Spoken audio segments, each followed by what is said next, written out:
Silence filled the recovery room before anyone spoke. I was still groggy when I heard my mother say she was busy and my father agree without looking at me. The twins were crying somewhere down the hall. Everyone assumed I would manage. They always did. I was weak, recovering, dependent. Papers were being signed. Promises were being made in my name. Something important was being decided without me. I watched faces avoid mine. I listened to explanations that did not match the timing on the wall clock. They thought pain made me careless.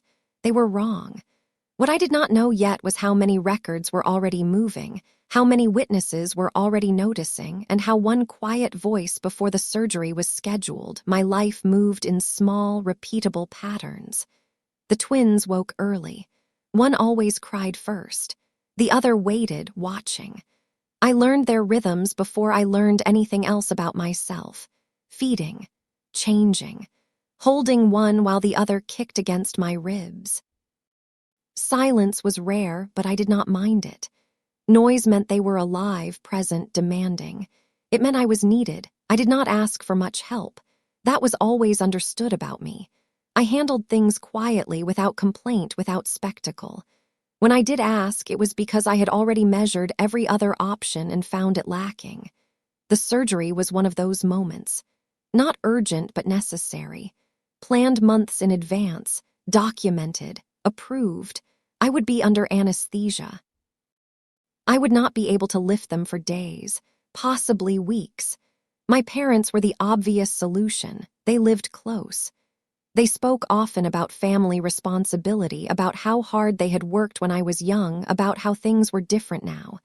My mother liked lists. My father liked certainty. They both liked being asked. When I told them the date, my mother took out a pen. When I told them the duration, my father nodded once firmly. They said yes without hesitation. That yes settled something in me, not relief exactly. More like permission to stop worrying about that particular angle. I trusted them, not blindly, but historically. They had opinions about how I raised my children, but they showed up. They criticized, but they stayed. That had always been the balance. In the weeks leading up to the surgery, I prepared. Clothes were washed and folded. Instructions were written in clear, simple language. Feeding times, nap windows. Emergency numbers taped to the refrigerator. I did not dramatize it. I did not warn them repeatedly. I assumed the written plan would speak for itself. It always had. When my mother visited, she corrected small things. The way I labeled bottles, the order of the drawers. She moved a stack of diapers closer to the crib and said it made more sense. I agreed. It often did. My father tested the car seats, adjusted straps, asked questions about night feedings, about soothing methods. He repeated answers back to me as if memorizing them. I noticed things even then. I always notice things. My mother asked more about how long I would be gone than about how long the twins would need care. My father asked whether anyone else knew the schedule. The questions felt practical. I did not assign them meaning. The night before the surgery, I barely slept. The twins sensed the shift. They woke more often. I held them longer than usual, breathing them in, memorizing weight and warmth. I told myself it was temporary. That trust was already arranged. That systems were in place. At the hospital intake, my parents stood on either side of me. My mother spoke to the nurse. My father handled the paperwork. I signed where I was told, initialed boxes, answered questions in a steady voice. When asked about childcare, my mother answered before I could. She said everything was covered. The nurse smiled and checked a box. That mattered more than I realized at the time. As I was wheeled toward pre-op, my parents leaned in. My mother told me not to worry. My father said they had it handled.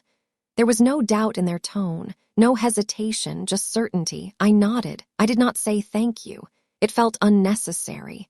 This was what family did. Lying on the narrow bed, staring at the ceiling tiles, I replayed their words. Covered, handled, fine. I let myself believe them, not because I was naive, but because I needed to. Because I was about to surrender consciousness, and trust was the only thing left to hold. When the anesthesiologist asked me to count backward, I did. Slowly, carefully. I remember thinking, just before everything faded, that this part of my life was stable. That whatever pain came next, at least this was secure. I was wrong. But at that moment, in that quiet, I did not know it yet. And no one thought I would notice when things shifted, because everyone assumed I was already asleep. I woke up slower than I expected. Not all at once, but in layers. Sound returned before clarity, machines breathing beside me, footsteps outside the curtain, a distant cry that did not belong to my twins but still tightened something in my chest. Pain came later, settling deep and dull like a weight I could not shift. Time felt unreliable. I asked for my phone and was told it had been placed in my bag. When I finally held it, there were no messages from my parents. That in itself was not unusual. They were not people who narrated responsibility. They did the work and spoke afterward. I told myself that. A nurse came to check my vitals. She asked how I was feeling. Then, casually, she asked who was with my children.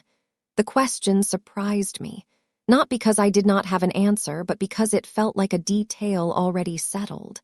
I told her my parents were handling everything. She nodded, but did not write anything down. That pause was brief. Still, I noticed it. Later, my mother called. Her voice was calm, measured, almost distant. She asked how the surgery went. She did not ask how I felt. I filled the space with reassurance. I told her I was awake, sore, fine. I waited for her to tell me about the twins. She said they were fine too, nothing more. I asked if they had eaten. She said yes. I asked if they were settled. She said mostly. The words were vague but not alarming. I told myself she was busy, that she did not have time for details. When my father came to visit, he stood near the door. He did not sit. He asked how long the doctors thought I would need to stay. When I said possibly 2 nights, his jaw tightened briefly. He said nothing else about it. He did not mention the twins unless I asked. When I did, he repeated the same word my mother had used. Fine. There were small delays, a missed call, a message that came hours later than expected. When I asked for a photo of the twins, my mother said she would send one later. She did not. When I followed up, she said they were sleeping. I knew their sleep schedule. The timing did not match, but I said nothing. Pain medication made everything slightly unreal. I was aware of that. I told myself to trust the plan, to trust the people I had trusted my entire life. Doubt felt inappropriate, almost ungrateful. A different nurse came in the evening. She checked my chart and asked if my parents had arrived yet. I told her they had been in earlier. She frowned slightly and said she thought they were supposed to sign something regarding discharge coordination. I said they probably would. She nodded, but her eyes lingered on the screen longer than necessary. That night, I lay awake listening to the hallway. I replayed conversations in my head, not arguments, just phrases. We'll manage. Don't worry. It's handled. They echoed without attaching to specific images. I could not picture my parents with the twins that night. The image felt strangely blank. In the morning, my mother texted instead of calling. She said they were tired, that the twins had been fussy, that it was harder than she remembered. The message ended there. No reassurance. No closing comfort, just information. I apologized. I do that reflexively, even when I am not at fault. She did not respond. Later, when a social worker stopped by to discuss post-operative support, she asked if I had backup care. I said yes, my parents. She asked if that was confirmed in writing. I hesitated. Then I said yes because it had been said out loud many times. She smiled politely and made a note. By the end of the second day, the discomfort had settled somewhere deeper than pain. It was not panic. It was not fear. It was the sense that something was slightly off angle, a door not fully closed, a sentence not finished. Everyone kept telling me I was recovering well, that my vitals were stable, that I was doing everything right. I listened, I nodded, I rested, and quietly, without accusing anyone, I began to pay closer attention to what was not being said. By the third day, clarity returned faster than comfort. The medication no longer blurred the edges. Pain remained, but it was honest pain, predictable. What unsettled me now was not physical.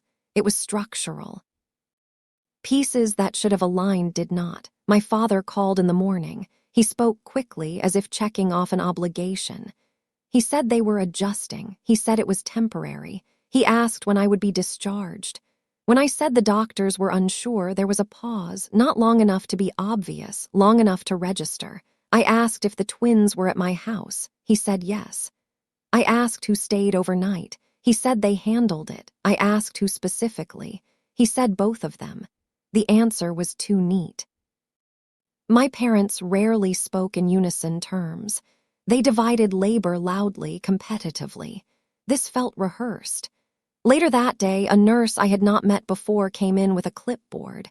She asked routine questions, then stopped and asked me to confirm my emergency contact. I named my mother. She nodded, then hesitated, then said the contact listed for the twins was different. She said it without accusation, as if reading weather. I asked who was listed. She told me a name I recognized but did not expect. A neighbor. Someone my parents barely spoke to. I said that must be a mistake. She said it might be. She said records sometimes lag. Then she asked if the twins were currently under my parents' care. I said yes.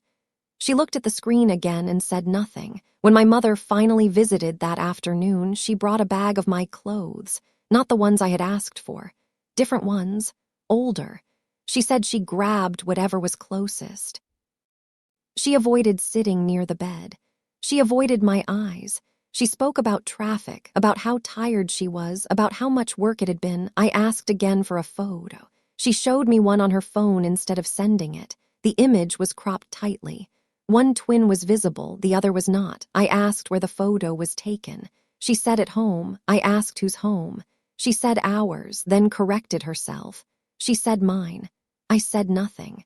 When she left, I asked for my chart. I had a right to it. The nurse printed a summary. Times, notes, coordination entries I read slowly. There were initials I did not recognize. There was a time stamp from the night of my surgery referencing temporary alternative supervision. No details, just a line. I asked what it meant. The nurse said she would check. That evening, I received a message from the neighbor listed on the chart. It was brief. She said she hoped I was recovering well. She said the twins were sweet. She said she had helped for a bit. The phrasing was careful, non-committal, as if written with awareness that it might be read by others. I did not respond. Instead, I compared times. The surgery end time, the message time, the chart entry, they overlapped too closely to be coincidence. I replayed my parents' assurances, the firmness, the speed, the lack of detail. A pattern began to form, not of panic but of avoidance. When my father called again that night, I asked him directly if anyone else had watched the twins. He laughed lightly. He said of course people helped. He said that was normal. He said I was focusing on the wrong thing. He said I should be resting. His laugh did not reach his eyes. I asked why the neighbor was listed as an emergency contact. He said paperwork errors happened all the time. He said hospitals were inefficient. He said I was reading too much into it. I let him finish. I did not argue. I thanked him for calling. After the call, I stared at the ceiling and counted breaths. I felt the shift then. Not anger, not betrayal in full form, just recognition, the early shape of it, the outline of something that had been decided without me. I understood in that moment that whatever had happened with my twins had not been accidental, and that the people responsible believed I would be too weak, too grateful, or too confused to question it. They were wrong. Once the questions began, the tone changed. Not openly, not at first. It happened in small adjustments, shorter answers, softer voices. Concern that did not quite reach sincerity. I noticed my parents began speaking to me the way doctors spoke when they thought patients were fragile. Carefully, selectively. My mother arrived the next morning with a tight smile. She asked how I slept, then answered the question herself by saying I needed more rest. She reminded me that anesthesia could cause confusion for days. She said it gently, as if protecting me from myself. I listened without interrupting. When I asked again where the twins had stayed the first night, she sighed. Not dramatically, just enough to signal fatigue. She said I was fixating. She said things had been complicated. She said I should be grateful they had handled so much already. The sentence landed heavily like a correction. I told her I was not accusing anyone. I told her I just wanted clarity. She said clarity would not help my recovery. She said stress was dangerous for healing. She said the doctors would agree. Later, my father reinforced it. He spoke more firmly. He said I was misremembering conversations. He said they had never promised full-time care. He said they had said they would help as much as possible. I knew the difference. I also knew what had been written down. I said nothing. At some point, I realized the pattern. Every concern I raised was redirected toward my condition. My pain, my mental state, my supposed vulnerability. They did not deny specifics. They dissolved them. A social worker returned that afternoon. She asked again about post-discharge plans. My mother answered for me. She said arrangements were flexible. She said family was stepping in where needed. The phrasing was deliberate, vague enough to be unchallenged. The social worker looked at me just briefly. I met her eyes and nodded, not in agreement, in acknowledgement. I wanted her to see that I was present, that I was listening. When my mother noticed the exchange, she placed a hand on my arm, too firmly. She said I needed to stop worrying. She said I was making things harder than they needed to be. Her voice sharpened slightly, then softened again. That night I asked for my phone records. I compared call times, voicemails, gaps. I listened to a message my mother had left during surgery. Her voice was steady. She said everything was fine. The timestamp showed it was sent before the surgery had even ended. I played it twice. The next morning, I asked the nurse about the alternative supervision note again. She hesitated, then said she could not discuss details without authorization. She suggested I speak with my family. The suggestion felt rehearsed. When my parents arrived together that afternoon, they sat across from me instead of beside me. It felt like a meeting. My father said they were concerned about my tone. He said I seemed distrustful. My mother said she felt hurt. She said she did not recognize this version of me. I apologized. The word came easily.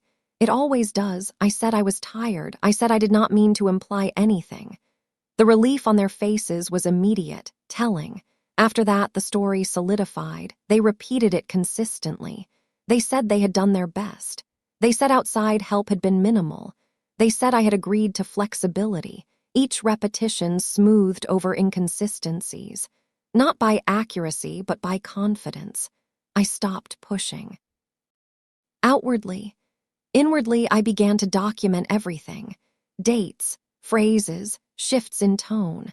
I noticed how often my parents spoke over me, how quickly they corrected my memory, how often they invoked my recovery as a reason to stop talking. They believed the matter was settled. They believed silence meant surrender. They did not yet understand the difference between restraint and agreement. Once I stopped asking questions out loud, the answers began to surface on their own. It started with paperwork. Discharge planning generates documents whether families cooperate or not. Times are logged. Names are recorded. Decisions leave traces. I requested copies of everything, citing future insurance needs. No one questioned that. Systems rarely do. In the files, the language was careful. No accusations, no emotional weight, just entries. Caregiver unavailable. Temporary reassignment. Neighbor contacted per existing record. Each line stood alone, defensible in isolation. Together, they told a different story. The neighbor's name appeared again, more than once. I asked to speak with the social worker privately. My parents were not in the room that afternoon. The conversation was brief, professional. She did not confirm anything directly. She did not need to. She explained procedures. She explained thresholds. She explained why alternative care is sometimes activated even when family is listed. She said it happens when plans change unexpectedly. I asked if plans had changed in my case. She said records indicated a refusal. She did not say whose. That word stayed with me. Refusal, it was precise. It implied a decision, not a failure, an action, not an accident. Later that evening, the neighbor called. This time, she spoke more freely, not emotionally, carefully. She said my parents had arrived late that night. She said they seemed overwhelmed. She said they asked if she could help for a few hours. She said those hours turned into the night. She said she assumed I knew. I told her I had been under anesthesia.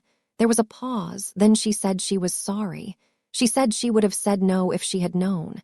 She said she did not realize it had been presented to me differently. I thanked her. I did not comfort her. It was not her responsibility to carry this. After the call, I compared her account with the timestamps. They matched.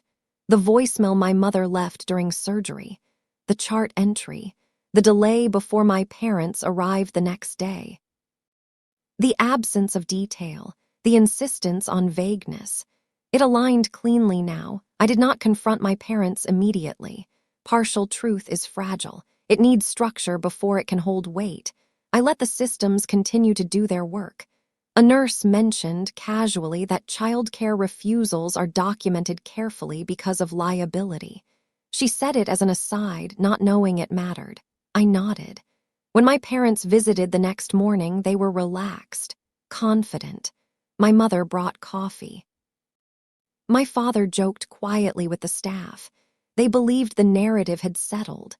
That repetition had done its work. I asked one question, just one. I asked why the neighbor thought I knew. My mother laughed, too quickly. She said people misunderstand things all the time. My father said neighbors exaggerate. He said we should not involve outsiders. I said nothing else. That afternoon, a hospital administrator requested a meeting, not with me alone, with my parents present. She explained that there had been a discrepancy in reported care arrangements. She explained that clarification was required for records. Her tone was neutral. Her language was procedural. She asked my parents to confirm whether they had declined full caregiving responsibility during my surgery. My mother hesitated. My father answered. He said they had expressed concerns. He said they had not refused exactly. He said they had asked for flexibility. The administrator looked at the file. She read aloud a line with a date and time. She read the word refusal. She asked if they disputed it. Silence followed, not dramatic, just exposed. My mother said the wording was harsh. My father said it was a misunderstanding. The administrator nodded and said the record would stand unless formally challenged. She explained the process, the burden, the timeline. She left. Afterward, my parents turned to me. My mother said she felt ambushed. My father said this was unnecessary. He said family matters should stay private. He said I should have come to them first. I told him I had tried. He said I had imagined resistance. I did not argue. There was no need. The truth was no longer dependent on my voice. It existed independently now, in documents, in third-party accounts, in timestamps that could not be softened. That night, alone again, I felt the weight of it fully, not just the refusal, the choice to conceal it, the belief that I would not notice. That my vulnerability made me manageable. The exposure was partial, not yet complete, but it was enough to change the balance. enough to make denial harder, enough to make silence powerful in a new way. I slept deeply for the first time since the surgery, knowing that what had been hidden was no longer fully under their control. After the administrator's visit, the atmosphere shifted again. This time it hardened. My parents did not arrive the next day. No call. No message.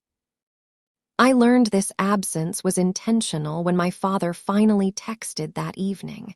He said they needed space. He said things had become uncomfortable. He said hospitals had a way of overcomplicating family matters. I read the message twice. Then I placed the phone face down and waited. Escalation does not always look like raised voices or dramatic ultimatums. Sometimes it looks like withdrawal, like refusal to engage, like pressure applied through silence. The hospital continued its processes without them. A discharge coordinator reviewed my support plan again. This time, she asked me directly whether my parents were still my primary caregivers post-release. I said no. The word felt heavier than I expected. She nodded and updated the file. That single change triggered others. Home care referrals shifted. Temporary assistance was authorized. A schedule appeared where there had been assumptions before. Systems do not hesitate when clarity is introduced. They adjust. My mother called that night. Her voice was strained. She asked why I had told them she was no longer the primary contact. I said because she was not acting like one. She said that was unfair. She said everything had become exaggerated. She said paperwork was now painting a picture. I told her pictures were made of records, not emotions. She said I was being cold. The next day, my father arrived alone. He closed the door behind him. He sat down heavily and sighed. He said this had gone too far. He said extended family were asking questions. He said the neighbor had talked. He said my grandfather had heard something distorted. That was the first time his name was mentioned. My father said my grandfather did not understand the stress they were under. He said age made people rigid. He said this was between us. He said I needed to correct the narrative before it caused permanent damage. I asked what narrative he meant. He said the one where they had abandoned me. I did not correct him. Instead, I asked whether they planned to formally challenge the hospital record. He said they were considering it. He said lawyers cost money. He said I was forcing them into a corner. I told him corners exist when options are exhausted. He stood up abruptly. He said I had changed. He said I used to be reasonable. He said I was punishing them for being honest about their limits. That phrasing mattered, honest about their limits.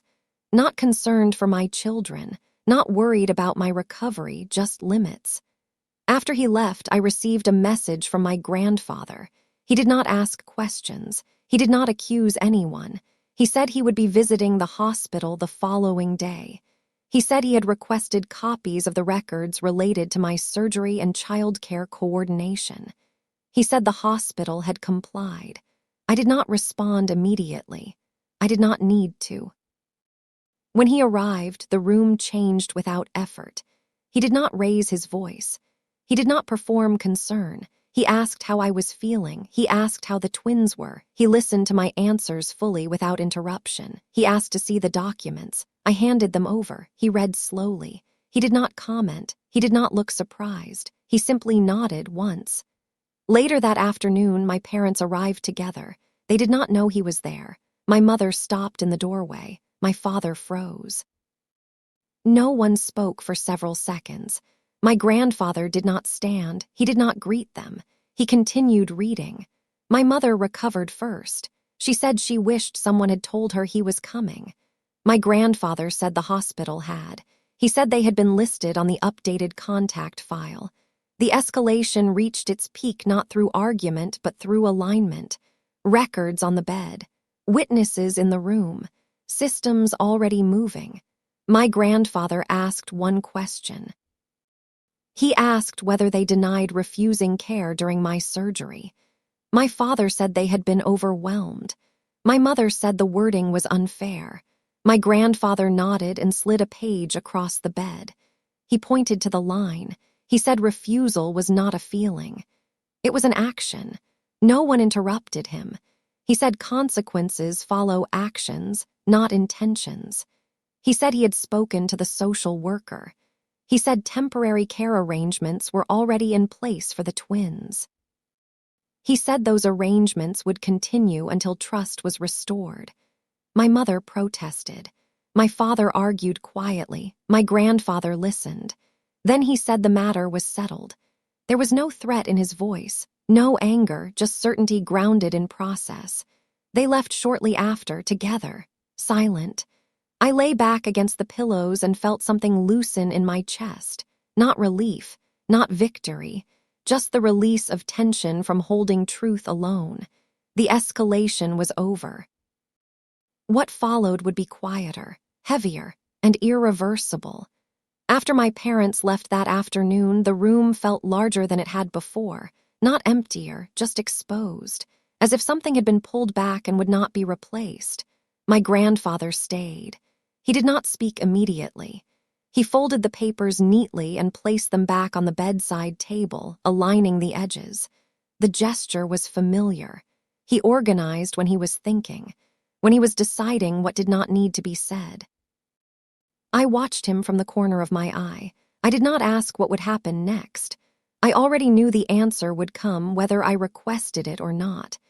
He said, finally, that truth costs less when faced early. He said delay compounds damage. He did not frame it as advice, just an observation. Then he asked how long I thought I would need help once discharged. I told him honestly. I said I would manage most things.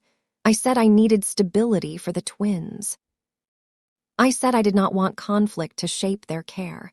My voice did not shake. That surprised me. He nodded. He said restraint was not weakness. He said it was discipline. He said people confuse silence with permission because it makes them comfortable.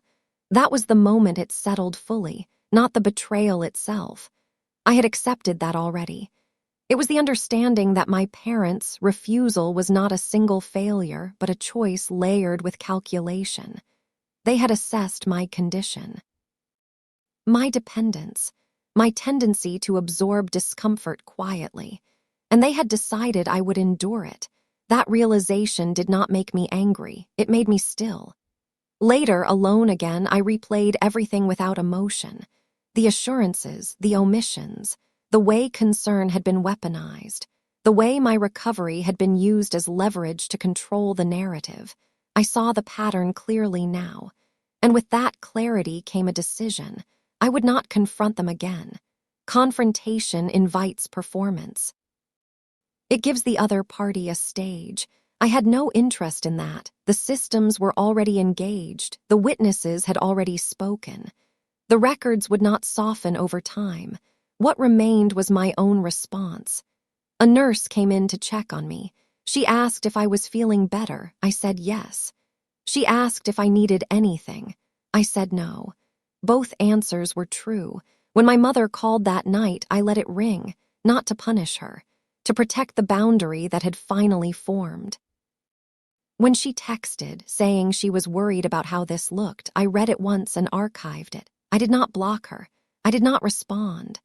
The next morning, discharge plans were finalized. Home care was confirmed. Temporary assistance for the twins was scheduled. My grandfather's name was listed as the coordinating contact, not because he demanded it, because he was consistent. My parents were removed from the file. Seeing that change in writing carried weight. It was administrative, impersonal, and irreversible unless challenged. I knew they would see it eventually. I knew it would hurt them. That knowledge did not bring satisfaction. It brought gravity. I thought about calling them, explaining calmly how we had arrived here, offering reassurance. I imagined their responses: deflection, justification, hurt framed as accusation. I chose restraint instead. Restraint is not passive. It is active containment. It is the decision not to dilute truth with comfort. not to soften consequences to preserve appearances. When my grandfather visited again before discharge, he asked if I wanted him to speak to my parents further. I said no. I said everything necessary had already been said. He looked at me for a long moment.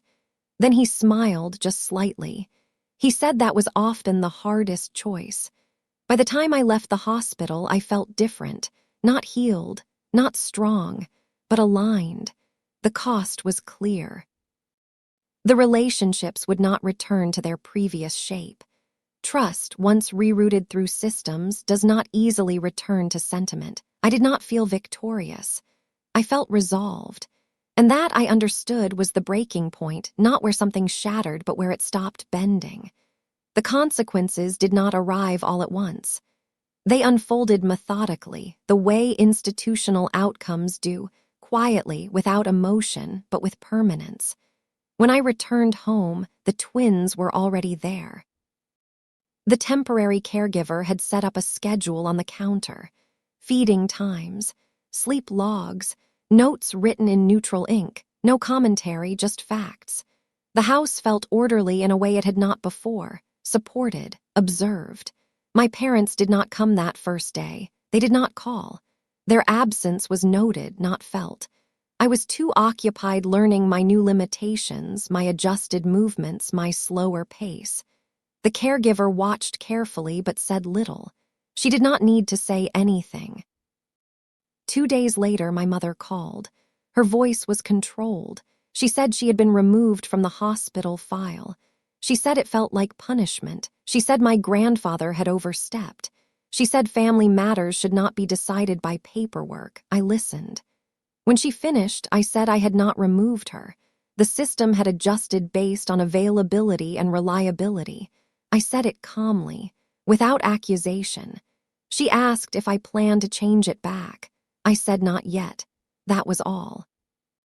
My father emailed the next morning. The message was longer. He outlined their perspective, the stress, the misunderstanding, the unfair characterization. He said the word refusal was damaging. He said it would follow them. He said I needed to help correct the record. I forwarded the email to the social worker, not to escalate, to document. The response came back that the record reflected events accurately and would remain unless new information contradicted it. There was no anger in the reply. No judgment, just procedure. Extended family noticed changes before my parents acknowledged them. Invitations were delayed. Assumptions shifted. My grandfather did not explain. He did not need to. People adjust behavior based on visible patterns. When my parents finally visited, it was brief. They stood in the living room. They did not sit. My mother asked to hold the twins. The caregiver looked at me before responding. I nodded. Permission now passed through me. My parents noticed that. They spoke carefully, as if being observed, because they were, not by cameras, by memory, by records, by people who had already seen what happened when responsibility was declined. My father asked if this would be permanent. I said I did not know. I said trust required consistency. I said time mattered. He nodded. He did not argue. After they left, the caregiver noted the visit in her log. Time in, time out, behavior observed. I read the entry later. It was factual. It did not favor anyone. That neutrality was the consequence. Weeks passed. My recovery improved. The twins adjusted. Routine stabilized. My parents called occasionally. The tone remained cautious. The ease was gone. In its place was awareness. My grandfather checked in regularly. He did not interfere. He did not instruct. He observed. He asked questions that centered on the children, not the conflict. I understood then that consequences are not designed to humiliate. They are designed to prevent repetition, to ensure that choices are weighed differently next time. There was no apology from my parents, not a full one. There was regret expressed sideways. There was discomfort. There was distance. That distance was earned. I did not feel vindicated. I felt clear. The system had done what emotion could not. It had made the truth durable. And in that durability, a new structure had formed, one where care was proven, not promised. Life did not return to normal. It settled into something quieter and more deliberate. The twins grew heavier in my arms. My strength returned in stages. Each small recovery felt earned, not celebrated. I moved carefully, aware of limits I had once ignored. The house adapted around us. Support remained in place longer than expected. No one rushed the transition. My parents remained present but peripheral. They asked before acting. They waited for responses. The certainty they once carried had been replaced by caution. It was not punishment. It was recalibration. My grandfather visited less often once stability was established.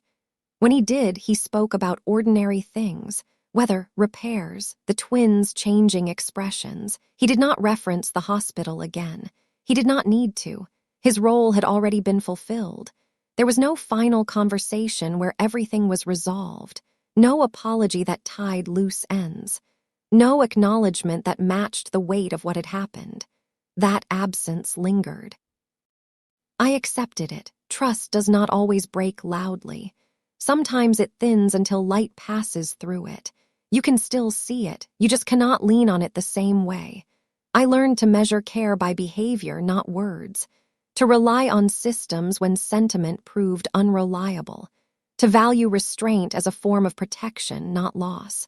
The story did not end with triumph.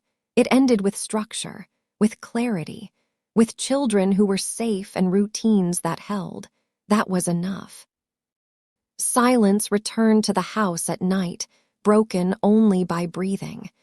In that quiet, I did not replay the betrayal anymore. I acknowledged it, placed it where it belonged, and let it stay there. Some truths do not demand to be spoken again. They simply remain.